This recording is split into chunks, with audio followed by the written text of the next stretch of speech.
Good afternoon, everybody.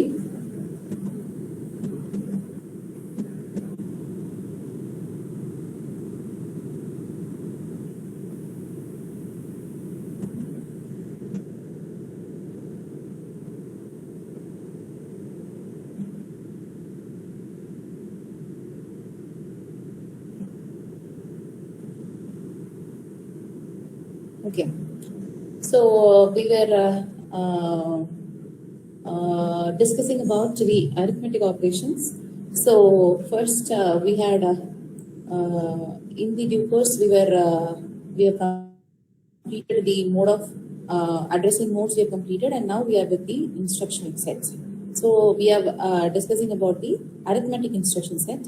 So we have completed addition instruction. Now we are moving on to the subtraction. So as you've already seen, according to your 8051 architecture, we were looking into the arithmetic instruction set. So with this, it is subtract, which is very similar to that of your addition operation that you have performed. So here, this is the instructions, and that is available under for the purpose of subtraction under different addressing modes. So we have already dealt about the addition operation. So we have 4 addressing modes to work on with this addition operation, and similarly we have the similar case is your subtract instruction.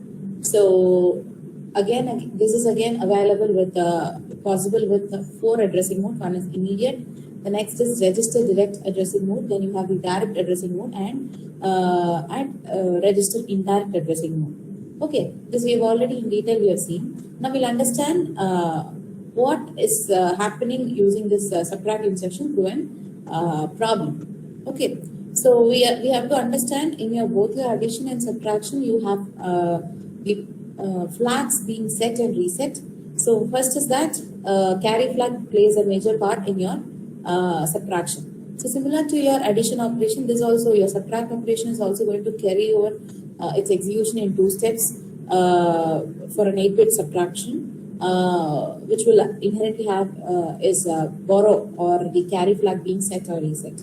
So now we typically understand, try to understand the program. So we are trying to write a program to subtract 16-bit number. Say for instance here it is B7C2 from another number which is over here specified as 549A.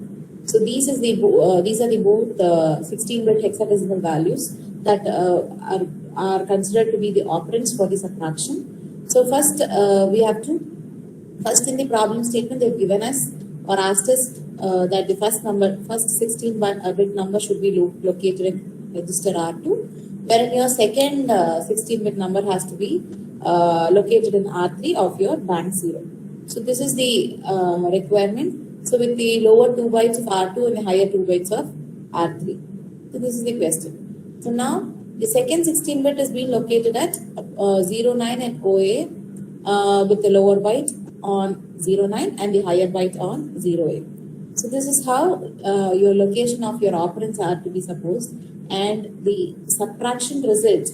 So okay, that the lower byte and the higher byte has to be stored in 2F and 30. So this is the requirement.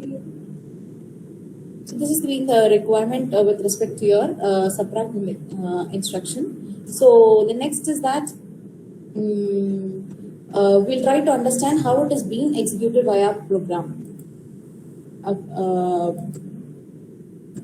Using this instruction set, how we are trying to address this problem. Say for instance, subtraction of 2 16-bit number which is asked to be located in the particular register of the particular register bank, and how we have to store the values of your store the result in your registers. So that is also asked. Okay. Now first we have to go for this moving instructions. So first what we do is that move 09 to accumulator. So we have to move the value 09 to the accumulator, and we are trying to clear this carry flag. So we are trying to clear this carry flag over here. So what happens is that like just like your previous thing is you again go for a two-step approach here, which is subtracting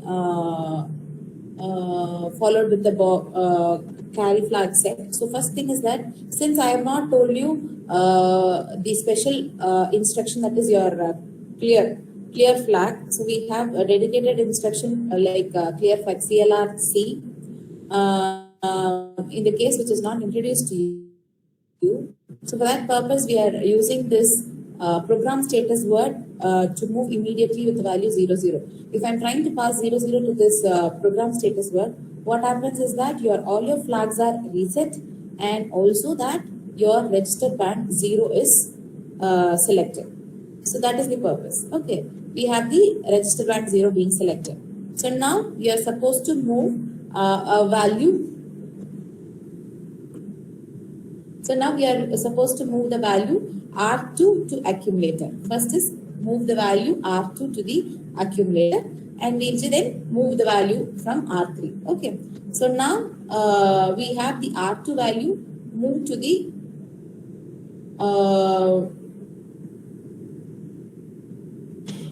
so now we'll move the value whatever in the R2, we'll move to the accumulator, and then whatever there. So and we are after the moving this value, what happens is that we are using the instruction subtract here. So the content of your accumulator will be subtracted with your R2.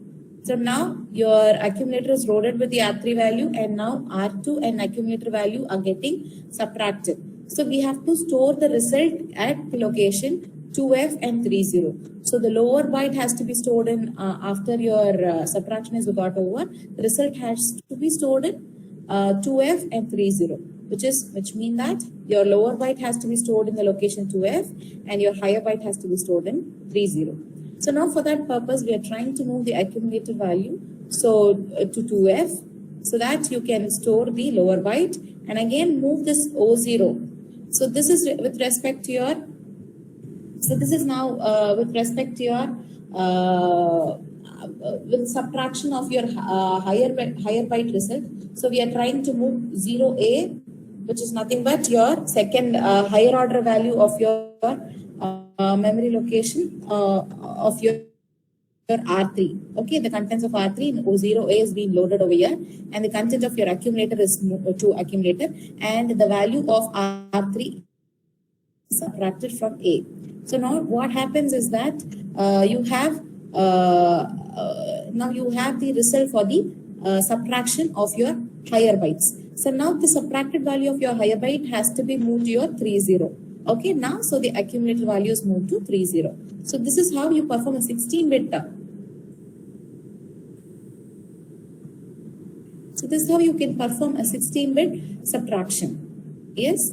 So first we want to load. So once again, if we want to repeat it, first we have to move the lower byte values. So it is 0A, and it is over here 0A with this 09 being the lower byte. Okay, so 09 is the lower byte over here. So you're moving the 0A to the accumulator, and we are once again trying to clear a carry flag. And now we are subtracting the value of R2 from your accumulator. So what happens is that now your lower byte is being subtracted, and you have the result of your subtraction of your lower byte. Now we have to store it in the lower byte of your result. So that is, it has to be stored in 2F. So for that purpose, the result that is available in the accumulator is stored to 2F. Then next you have to go with the higher order or the higher bytes subtraction. So your higher byte value is being loaded in 0A. Now you take 0A to your accumulator and subtract it your accumulator with R3. So what happens is that now looking into it, now you have R3 being subtracted from your A, and that this result is being stored in from the accumulator to 30. This you will typically understand through pictorially representing your representation of your the problem and the lower and the higher byte results. Okay, so this is how it is being looked up. So now you have your registers and your values first being stored up here in the bank 0, R3 of your bank 0, and you have the second 16-bit value stored up here. Now you have to go perform the C2 values taken and the lower byte C2 and 9A. It goes for subtraction and the result is stored in the lower byte. This is concerned with the lower byte result. Next, we have to move to the higher order byte. So now, with respect to the higher order byte, the two 16 bits higher byte values are taken. So in the first case, it is B7, and in the second operand, it is 54 or 54. So both are subtracted, and the result is stored in 30. This is the basic functioning of your subtract instruction when subtraction instruction when you go for 16-bit subtraction. Yes. So addition and followed with subtraction, you have understood. Now we have rest other arithmetic operations. So next is your instructions, increment instruction. So increment and decrement are the complementary instructions that you can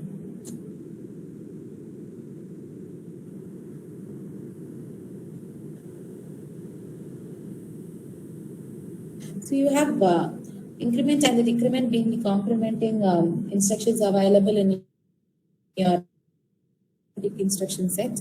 So this happens when you use this increment or INC instruction is that it increments the content of the source operand by 1, being incremented by 1. So there is no change in any status of the flag. So no flags are affected by this increment. So here again you have different addressing modes. So let's see. So for an INC A or increment A, this is considered to be a registered direct addressing mode. So what happens is that your content of your accumulator is incremented by 1. Okay. Then you have the registered direct addressing mode. So increment the register value. So the n value can be anywhere from 0 to 7. So increment is that increment the content of your register or specified register with value 1. So in increment in direct addressing mode, so whatever the address provided in this address, so the content of that particular address is incremented by 1. So next is increment at RI. Here it is indirect mode of addressing. So you are trying to increment the content of this address indicated by the register. So this register will hold some address. It will go to that particular address and that content will be incremented by 1. So that is the concept here. Next, increment DPTR. This again comes under the category of register direct addressing mode. Here what happens is that you have to increment the content of your DPTR by 1. So whatever your data pointer value is there, the content will be incremented by 1. So similar to that is your decrement of instruction. So again, it is complementary to that of your increment instruction. So you have decrement instruction also available with the 4 addressing mode. See 4 methods you can use this decrement operator. So one thing that you will understand that if you are trying to increment your data pointer, this is going to be a 16-bit increment. So originally, if it was FF. So if you have data pointer value to be FFFF before the execution. So if you try to increment your data pointer, what happens is that it will rise. It is going to after execution of the instruction. This is going to tell you that it would contain 0000. It's again trying to reset kind of. So after FFFF has reached, if you try to use this increment operator, your data pointer now move to the value 000. So that is your aftermath of using your data pointer, which is FFFF. So similarly, if you use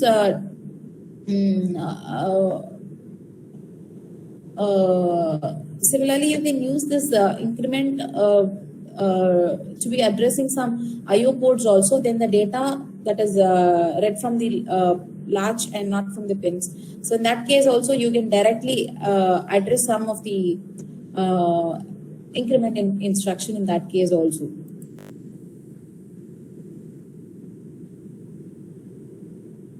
Okay, this is the functionality of your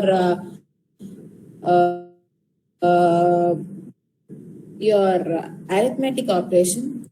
So now we next move on to, so this we have understood, until now we have understood about the arithmetic operations. Okay, so under this you would have seen addition, that addition instruction. So you have ADD and ADDC. So addition with carry. Then you have subtraction, that is your SUBB. So that has been coming up as a part of your arithmetic instruction set. So we have already associated these instructions with various addressing modes also. So now, now we'll understand with respect to your program branching instruction. So this is this program branching instructions allows you or control the flow of the program, which is very important in certain aspects of the program, if you see. So all the programs are not sequentially written like that. So sometimes we want to say, for instance, if there is some condition has to be checked up, you have to check the condition and move on to that execution of that case. So in any program flow, an important aspect is that your program has to have a control flow. So that is being achieved by conditional branching, or it can be an unconditional branching. So it can be obtained by either by conditional branching or by unconditional branching. So there are different types of instructions coming under the category of unconditional jump instructions are available. So there are different types of conditional instructions also. So all that we'll see in this under this program branching instructions, and how the control flow, program flow is happening. That also we'll observe. So this program branching is going to play an important role when you people are working on development of certain programs. Say for instance, some software development. So you have to understand how the program has to branch out, meeting certain conditions. Okay, be it conditional or unconditionally, you have to try to branch your program apart from your sequence condition of operation. So let's see what are the branching instructions available under the microcontroller 5051, and the mnemonics and the operations are briefly described over here. So first one is going to be LJMP. So this is conditional long jump. So when I talk about long jump, it is going to happen with a space or large space of 64 kilobytes.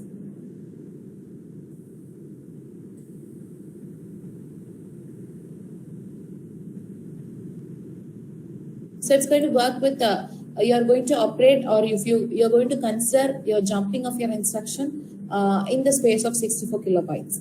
So we have another mnemonics with absolute jump. So this absolute jump is going to, you have to constrain with your jumps. Now your jump is limited with 2 kilobytes of memory. So then you have short jumps. So this is again an unconditional jump which is related to your program counter. Yes. So now these are the unconditional jumps that are available. Now we'll see what is what are the conditional jumps we have. So now we have relatively the 4 what is going to follow. So these 4 mnemonics are greatly to work on with your conditional jumps. So first 3, whatever you've seen, are related to, in this table, are related to your unconditional jumps, and the mnemonics this following this is going to be very much relevant to your conditional branching. Okay, so that we'll see. So first we have the long jump, absolute jump, and short jump, which is relevant to your unconditional. So that is unconditionally, if this instruction is seen, it will move, the program will branch out to that particular address based on the jump it is. So whether it is a long jump or a absolute jump or a short jump. So now what you see is condition. So if the condition is met, then it is going to jump to that particular address. So sequentially, it will be executing the program in order, and it will check for some condition. If true, it will move to that, or the program will branch out to that particular address if the condition is true. So the first one is going to be jump if the accumulator is 0. So it is look for the accumulator value. It keeps comparing with its 0. Once it is your accumulator value changes to 0, then it is going to perform this jump operation. Okay, so jump operation is that it is going to jump over jump to the particular address that is mentioned in the program. So next is going to be jump on no 0. So jump on no 0 is that if the if your accumulator value is not 0, then you are going to perform the jump. So it keeps looking for the accumulator content. So if the content of the accumulator is not equal to 0, then it is going to perform the jump. So the jump can be to the particular address mentioned in the program. Next is compare and jump if not equal. So it is going to compare if the values are equal. So it will compare and jump if not equal. If it is equal, it is going to sequentially continue. So now upon comparing, if it is not equal, if the contents values are not equal, then it is going to perform a jump. So next is decrement and jump if not 0. Okay, so this is again relative to your decrement. So you have both decrement operation is also happening and your jump on no 0 is also happening. So this is decrement and jump if not 0. So what happens is that the instruction is going to keep on decrementing each iteration. So each time this content will be decremented, and it will check for the value whether it has become 0. Okay, it starts decrementing. So until it becomes 0, once it reaches 0 value, then it is going to perform jump mentioned in the address to the address where it is mentioned. So next is going to be no operation. So no operation is that something like time killing. So it is not going to have any operation. There is no operation being done or performed. So your microprocessor is going to stay idle. It is something like time killing. So where you want when you want to increment or when you want to kill the time, when you want to use fillers, then we go for this no operation instructions. Next is going to be your L call. So unconditional long call. So when I talk the term long, it is relatively associated with 64 kilobytes of memory. Then you have something called as, so this is jump, this is only call instruction. So if you call this instruction, this is kind of subroutine execution. So subroutine is that it will go call the values mentioned in the address, or it will call the label. So the label will have set of instructions that it will perform and then come back. So this L call is it is something like your unconditional long call, which is happening in the space of 64 kilobytes. Again, which is contrasting here is your absolute call, unconditional absolute call. So this call is going to be within 2K memory only. Next, you have RET instruction. So this is your return from call. So upon calling, your particular set of instructions will be executed. So when you have this return instruction, then the data pointer will move back to the value. Otherwise, it will be continuously working on the call itself. It is not going to return back. Then you have return from interrupt. So this will deal when we are talking about interrupts in detail. Then you have simply a jump. So this is an unconditional jump. So this jump is going to perform a jump operation to the particular index or particular address that is being indicated by the data pointer and accumulator. Okay, so this is an unconditional jump. So these are going to be the different branching instructions that are available with respect to your 8051. So this is how your unconditional jumps we have talked about previously. We have also seen about our memory organization. So just revisiting our memory operations, we have the space that is being allocated for your jump in the program memory is being shown up here. So here your microcontroller Feynman provides different instruction for unconditional jumps. So we have long jump, we have absolute jump, and we have something called as short jumps. Okay, so all the difference that is what is the maximum value that it can jump within the program memory. So you have the maximum limit of ranging anywhere in the program memory, that is your 64 kilobytes of program memory is associated with your long jump. Then the limit is very much shrink when it comes to your short jump, which is just 256 bytes of memory, and it is 2K. It is 2 kilobytes of memory, which is of your program memory that has been used for your absolute jump. Okay, so this is the limits or the range that is allowable for each jump and call instruction. So based on this jump that we are going to perform, we'll write the instruction accordingly. Okay. So we'll try to contrast between your long jump and your short jump. So how it has been. So as you see, this is your operation of your long jump. So we see that it is a 3-byte instruction. When I tell 3-byte instruction, it is a 3-byte unconditional.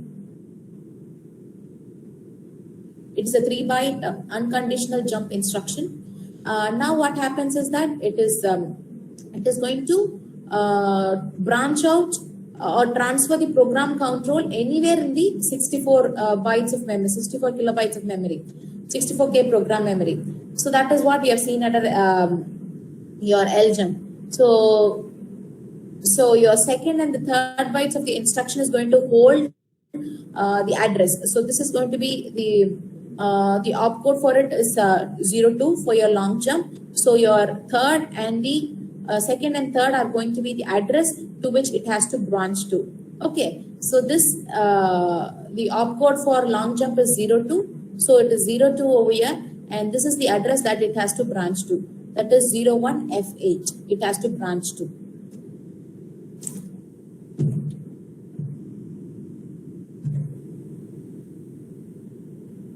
So in this case also, if you perform jump instruction, none of your carry flags get affected. So see, in your long jump and your short jump, none of your carry flag is being affected. So now what happens is that your when you go for this long jump, now your program counter is only the thing. One thing that is going to change is going to be your program counter. Okay, so the now actually what is the purpose of program counter? Counter will hold the value of the next instruction that is to be executed. So upon looking into this 02, now it has to transfer the control location from control location to this address, that is your 01F8. So that is the program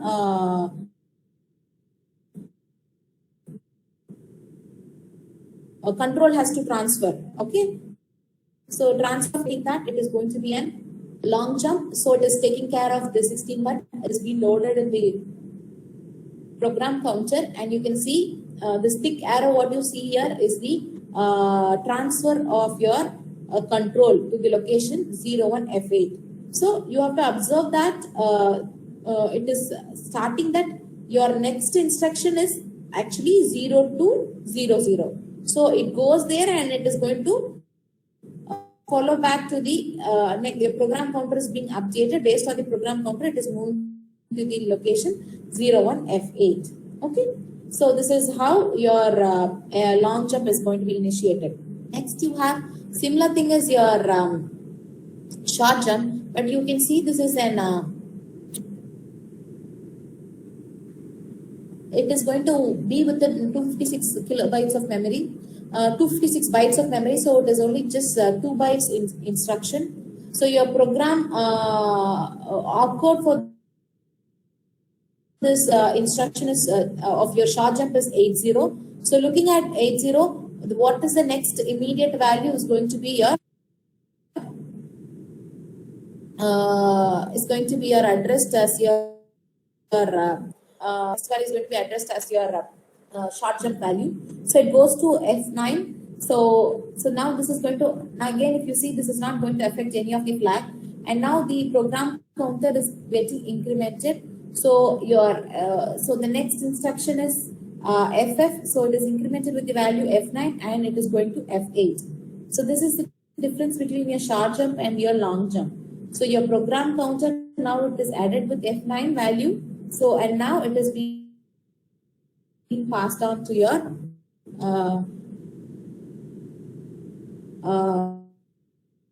the memory location 01F8. Okay. So now this is going to be decoding your short jump. Okay. So we have to understand that it is a 2 byte cycle of opcode, which is the 80, and the second byte is going to contain the signed magnitude of the relative displacement. Okay, this is going to be the relative displacement. So this relative displacement is calculated. How you see is that you have to understand what is the starting byte of the next immediate after it. The starting byte of the next instruction is FF. So FF is added with the contents of F9. So this is relative addressing mode. So FF content is added with F9, and that particular F8 is obtained. So from here, your program counter is a lower byte of your program counter is loaded. So DPL is changing. So based on this, your jump is being transferred. Yes. This is how you perform. This is how it is contrasting with your short jump. So this is with respect to your long jump and short jump, which is unconditional jumps. We have conditional jumps. So this is the comparison between your long, absolute, and short jumps.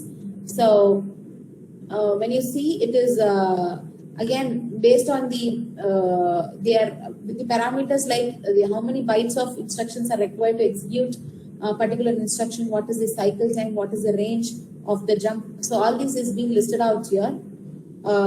Next is going to be conditional branching.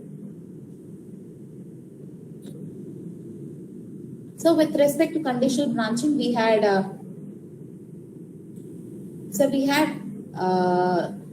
jump 0. Jump if the accumulator is 0. Then you have jump on no 0. Then you have compare and jump on if not equal. Decrement and jump if not 0, and no operation. So these are going to be the branching instructions. Say for instance,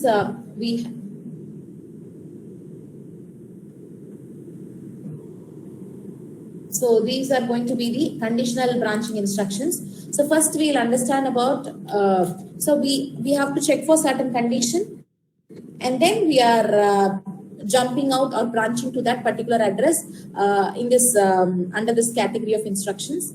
So first thing that we are going to see, or the first instruction that are typically coming into mind is JSET.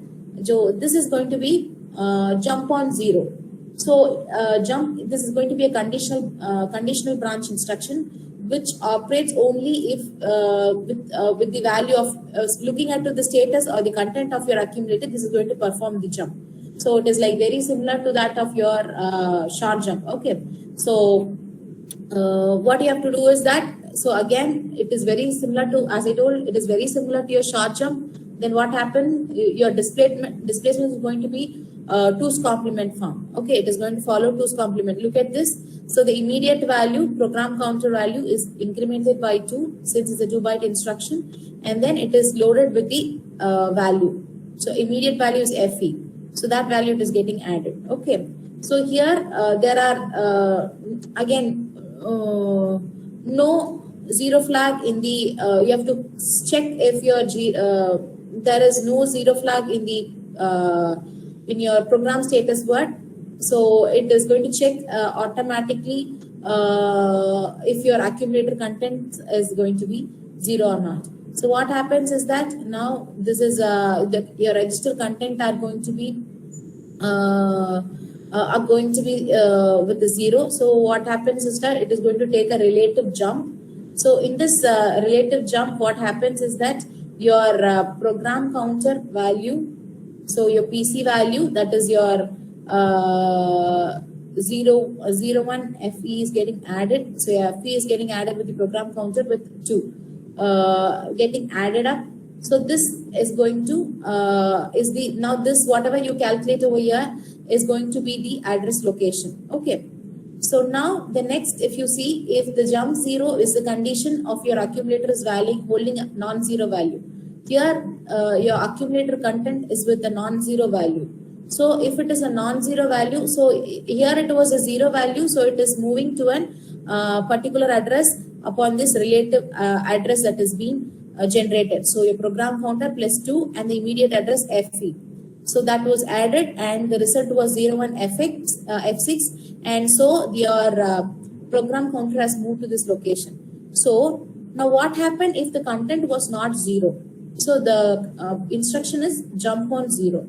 So if your accumulator is not a 0 value, if it is a non-zero value, then what happens is that your program counter is just incremented by 2. So just incremented by 2. So it will not execute this 01 FE. So it will, after executing 01 FD, it starts executing 01 FF. Yes, this is what happens when you have your contents of your accumulator to be a non-zero value. Yes, so that is how your J set is going to work. So immediate counterpart of this is going to be a jump on no 0. Okay, so this will be vice versa will be handled. So what happens is that you will calculate the relative address. If there is no 0, a non-zero value in the accumulator, it performs a jump for the instruction jump on no 0, or else it is going to just increment the program counter by a value of 2. Yes, so this is the program flow, or this is how it happens when you're working on your jump on 0 instruction and jump on no 0 instruction.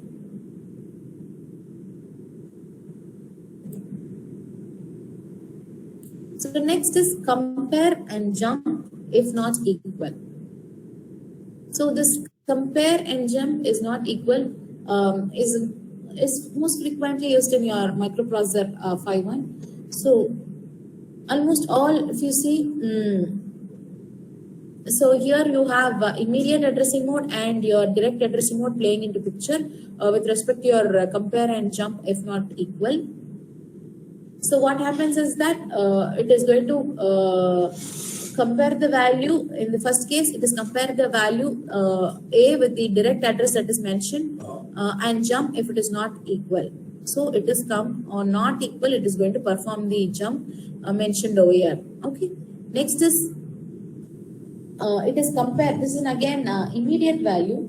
So it is going to compare of the accumulator with the immediate value. Say for instance, if you give 01, so 01 and the accumulator value will be compared. If it is equal, then it is going to, if it is not equal, then it is going to jump. Okay.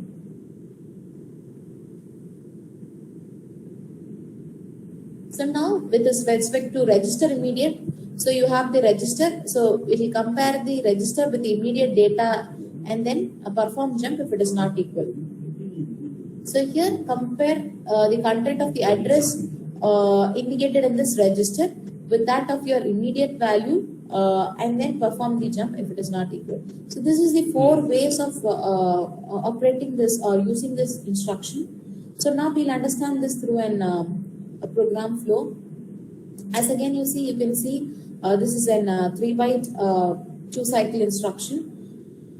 So this third byte is going to hold the offset. So what is the how much it has to jump. So this is going to be the offset that it has to jump. Okay. So now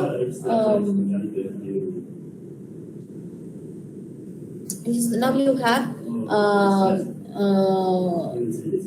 compare the accumulator value with 0.6. So compare the value with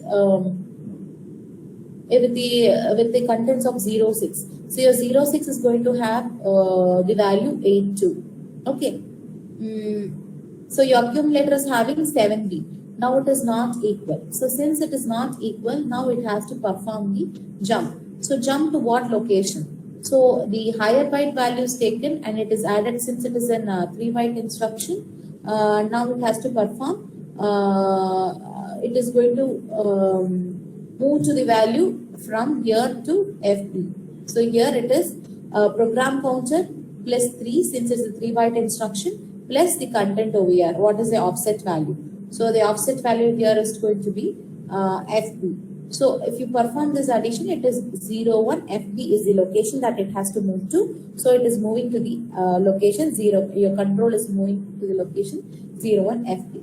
So this is how you compare and you jump. Okay. So your B5 is going to identify what is the instruction mnemonics or the opcode of the mnemonics CJNE, and the second byte. So second byte is going to hold the value from what is the data memory that it has to compare. So the data memory is mentioned as the second byte, and the third byte is the offset value that it has to jump. So this is the comparatively, this is going to be the operation of it. So you can see when you perform this compare operation, sometimes if you go for an addition of this, you can see the unequal conditions over here. So you can see the carry flag being set in this case. So the affected flag is going to be the carry flag. Okay. So how do you compare is that we go for subtraction operation. So your 7b and your the contents of your 0.6 are being subtracted, and the subtraction value is if there is a value, then it is understand that the values are not equal. So upon subtraction, you have a carry flag being affected. So that is the one flag that is being affected when you are performing this compare and jump. Okay. So this is with respect to the next conditional branching instruction. So next is going to be decrement.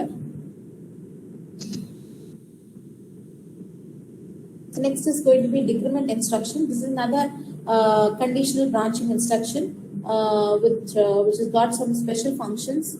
So this is used for iteratively doing some operation. We keep decrementing the value unchecked until it becomes 0. Okay. So that is how we execute in a program. We use Word with an iterative procedure for some specific number of times. Some operation has to be performed. Then we go for this decrement jump on no 0. So this decrement and jump on no 0. So what happens? We go for some iterative procedures for specific number of times. Then we go for this instruction. So this is just going to happen. What happens is going to decrement by value 1 and jump if the value is not equal to 0. So this all happens in a single instruction. Okay. So we can see, we can understand that this is possible through register direct address direct addressing mode. Yes. So what happens in the first is in direct addressing mode is that decrement the register by 1 and jump and look for it, and content, if it is not 0, then you jump relatively to the particular offset value mentioned. So next is going to be under direct addressing mode. What happens is that you decrement the content of your the address that has been specified by 1, then you perform the jump if it is not equal to 0. So this is what you try to do.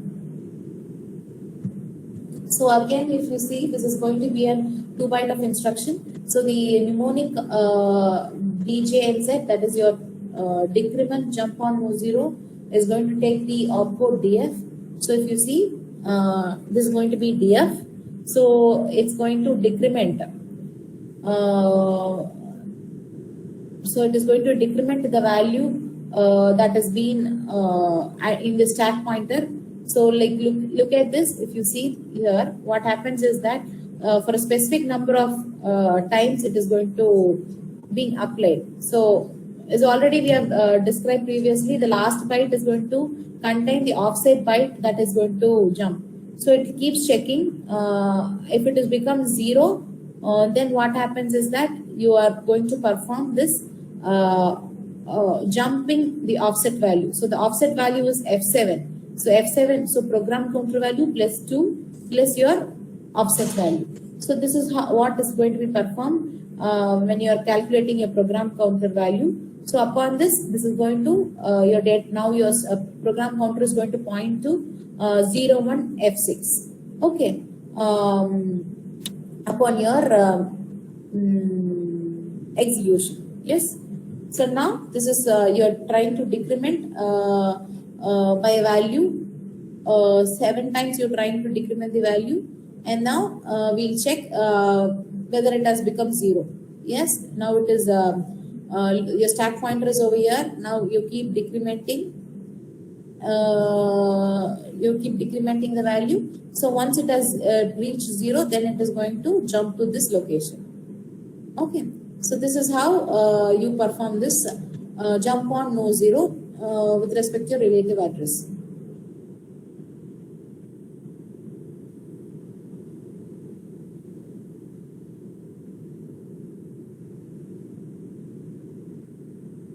So next is your no operation instruction, which is coming under this category. So your no operation is again, as I told, it is going to perform some time filling operation, which is nothing but your kind of delay operation that you introduce.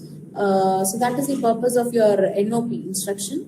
So with respect to this NOP, this is again a 1 byte instruction with 1 cycle. So it does, the only operation that it does is to introduce some delay in the programming. Yes. So now delay in the execution of your program. So that is the purpose. So it by executing this instruction, none of the flags are getting affected. That you have to understand.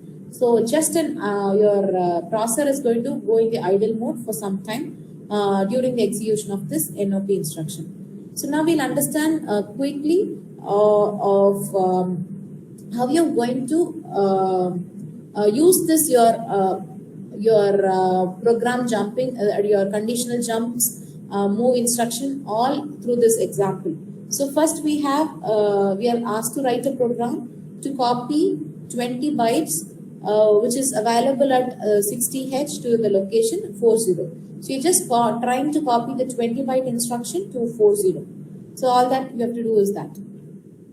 So okay, now, so for this purpose, we are first moving the values to your registers. So now your 60 is moved to R0 and your 40, that is your loading, trying to load your source address to your register 0 and trying to load your designation address in R1. So typically you're doing it first. So next is you are trying to understand that you're trying to move 20 bytes of instruction. So the equivalent for 20 in hexadecimal value is 14. Okay. So now you are trying to move that to again one register. Okay. To understand that, using this decrement operation, we are trying to reduce the content by 1 each time of your iteration. And once it's becomes the content becomes 0, then it means that your 20 bytes have been copied. So now you have loaded first, for the first and foremost, you have loaded the source address, next the designation address, destination address, then what is the 20 bytes? So 20 bytes equivalent in hexadecimal is 14. So that is the value that is being stored in R7. So this is stored in the relatively in the registers. Now we are trying to copy it. So copy what? So whatever the contents that is available at R0 is moved to the accumulator. First to the accumulator. From the accumulator, since you don't have any instruction or any modes to pass on the data values from register to register is not possible. So you are trying to move the contents of your register to the accumulator. Then from the accumulator, you are trying to move to your designation. So your the source is going to is there at R0. So you are moving to your accumulator, and the contents of the accumulator in the next instruction is moved to your R1, which is going to be your destination address. Yes. So source is moved to accumulator. from the accumulator to your destination. So now you have moved the first element. So that is first 1 byte you have moved. So now what you have to do? You have to decrement the address. So the value of R0 has to be incremented, and your value of your R1 is also to be incremented. So R0 is incremented by 1, and R1 is incremented to another next address. So incrementing is just moving to the next byte. So what happens is that now you have to increment this address, and you have to decrement. You have fitted with 20 bytes of values. Now one value is already copied, so you have to decrement your R7 since you have copied the one element. So now what happens, it is going to do is decrement R7 and jump on no 0. So now if you decrement R7, it becomes 1 3. So 1 3 is not equal to 0. So again it goes to copy it. So this is the label that it has to jump. So now it is jumping to copy it. So it goes here. Again now move the content of R0, move the content of A to R1. So from your now your second byte is moved to your destination. Now again as usual you have to increment your register, increment your source register as well as your destination register, and now again perform this decrement and check for no 0. And after your 14 bytes have been moved to your destination, after all your 20 bytes have moved to your destination, what happens is that your R7 value, it becomes 0 0. Yes. So once it becomes 0, what happens is that your R7 is being 0. R7 is contents is being 0. So what happens is that you have to stop the execution. So now you have the once it is decremented, then we have this is the label that is going to be executed. This is a short jump, and we are trying to terminate the program here. Okay, so this is how you're trying to move 20 bytes of data from the location, source location to your destination. So this is how it is happening. Okay, through this set of conditional branch instruction. So this is how you jump on it using a label. So these whatever here are to be labeled, these are user defined labels. Okay, these may be relatively used as addresses in your programs. Okay.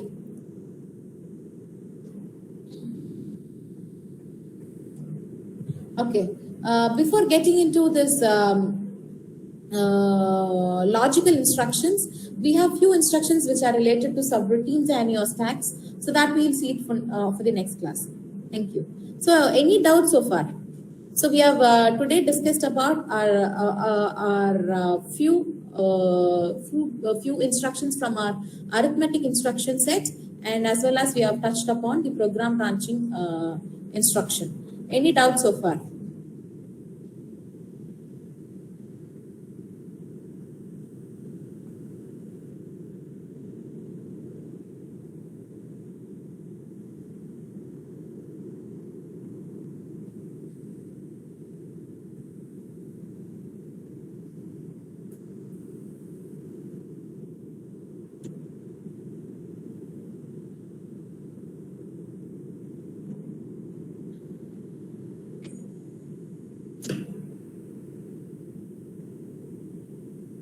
Okay, so if you have no doubts, then we should wind up the class for today.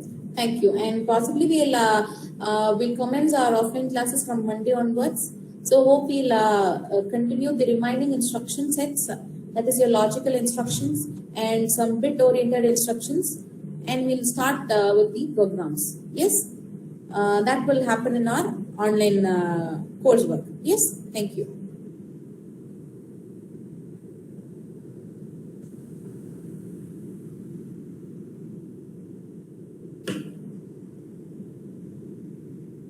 Thank you, ma'am.